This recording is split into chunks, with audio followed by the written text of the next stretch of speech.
Здравствуйте, вы смотрите программу «Актуальное интервью», в студии Надежда Саханская. В стране повсеместно начинается приемная кампания в учебные заведения.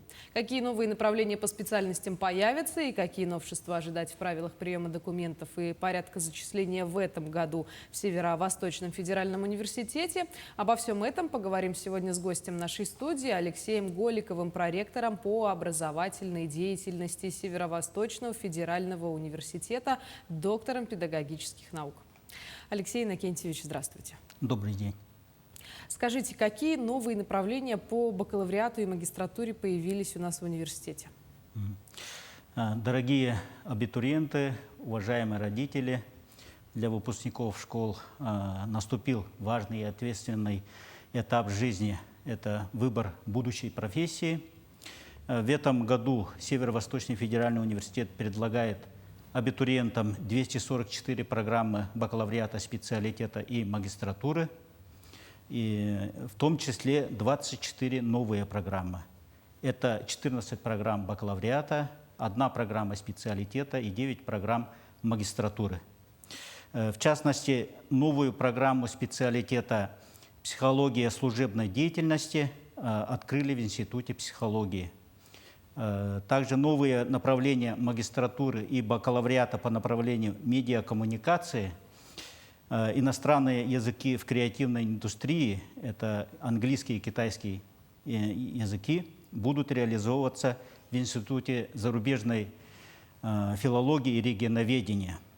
Также отмечу, что буквально на днях 10 студентов института выиграли гранты китайских университетов по обменным программам. И этой осенью поедут учиться на 1 семестр в университеты Китая. Студенты свободно владеют и китайским, и английским языками. Также в этом году открыли набор на новую программу «Искусственный интеллект и анализ данных» в Институте математики и информатики. Программы по педагогическому образованию с 2 профилями. Это начальное образование, родной язык, якутский язык и литература в педагогическом институте. Программы биология, география, химия, экология в Институте естественных наук. Также новая магистерская программа двойного дипломирования с университетом Ахмеда Бабы. Это арктическое право, право охраны окружающей среды, право недропользования в юридическом факультете. Также новые сетевые программы магистратуры совместно с Пермским государственным национальным исследовательским университетом на английском языке.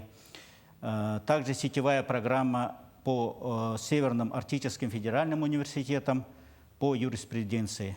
Также новые программы открылись у нас в автодорожном факультете, Институте языков культур народов Северо-Востока Российской Федерации, Финансово-экономическом институте и Институте физической культуры и спорта. Ну, помимо, наверное, новых направлений подготовки, изменился и порядок принятия документов от поступающего.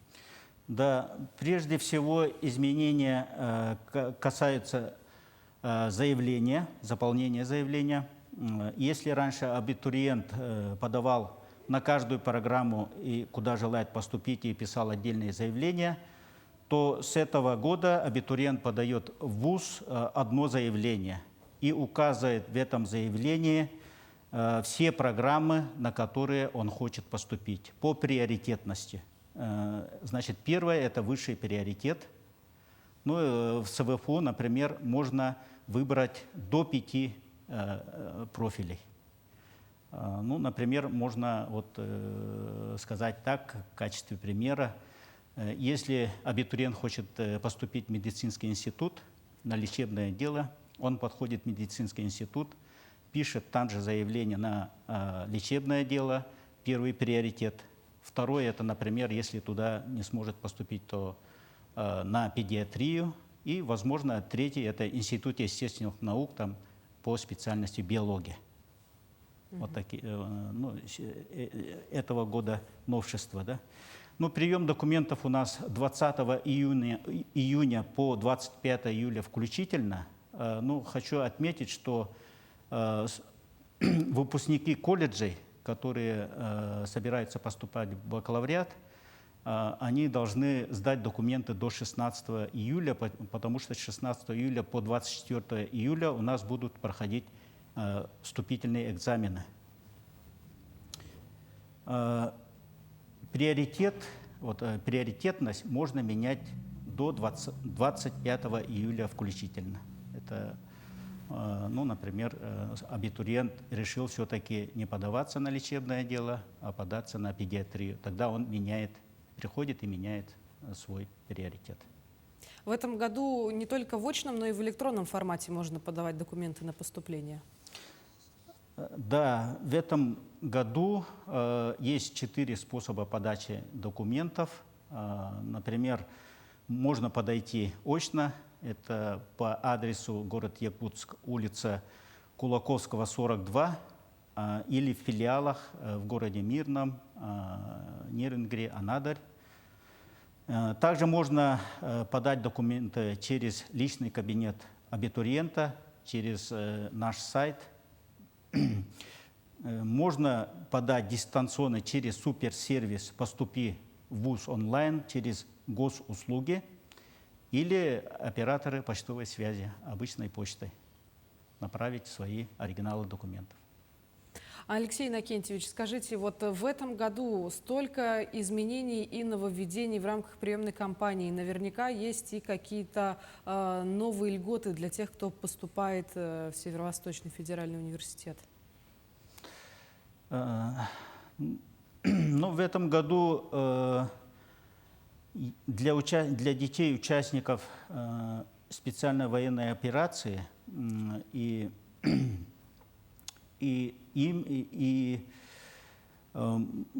есть такие отдельные квоты, выделены отдельные квоты по программам только бакалавриата и специалитета.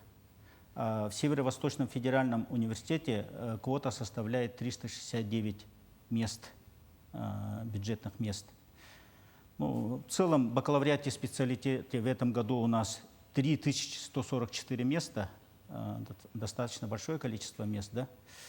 И 23 июня мы совместно с комитетом матерей участников СВО при главе Республики Саха-Якутия планируем организовать встречу по вопросам приемной кампании.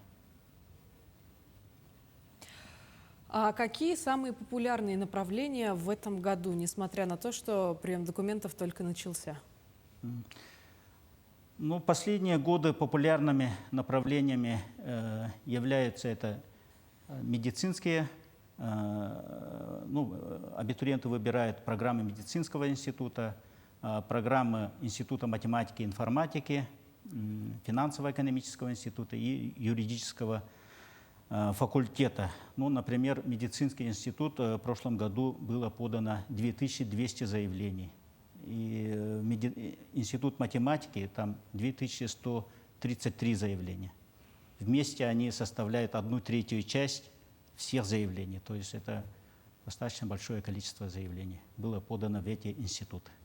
Вот еще такой вопрос. Ранее при поступлении у абитуриентов была такая графа «дополнительные баллы». Они давались за победу в Северо-Восточной олимпиаде школьников, за золотую медаль, за значок ГТО в этом году. Есть ли какие-то нововведения по дополнительным баллам?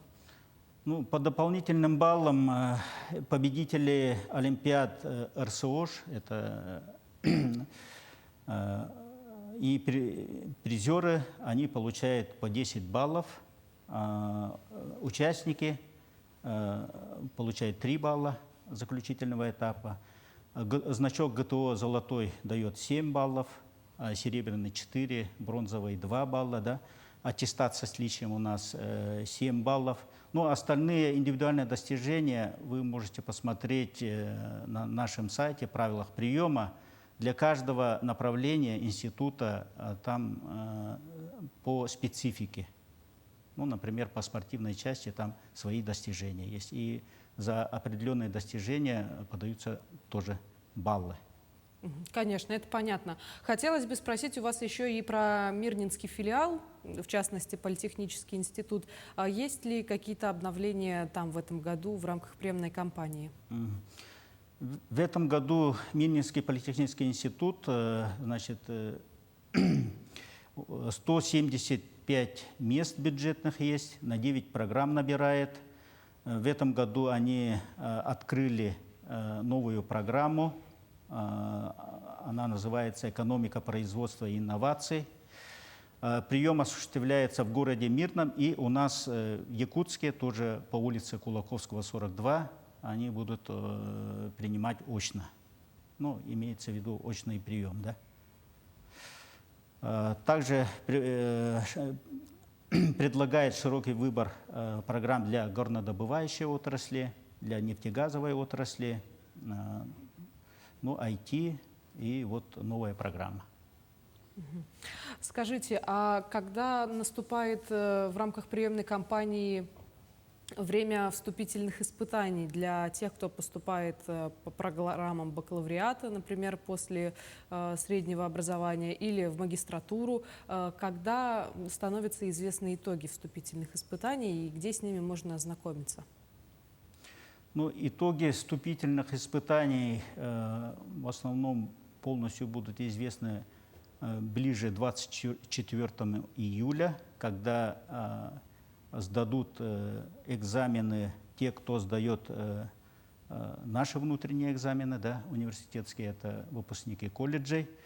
Ну, абитуриенты, ну, выпускники школ, они уже знают свои баллы, и 25-го у нас завершается вот, прием документов, также и вот, смена вот этих приоритетов, когда приоритеты меняют, да.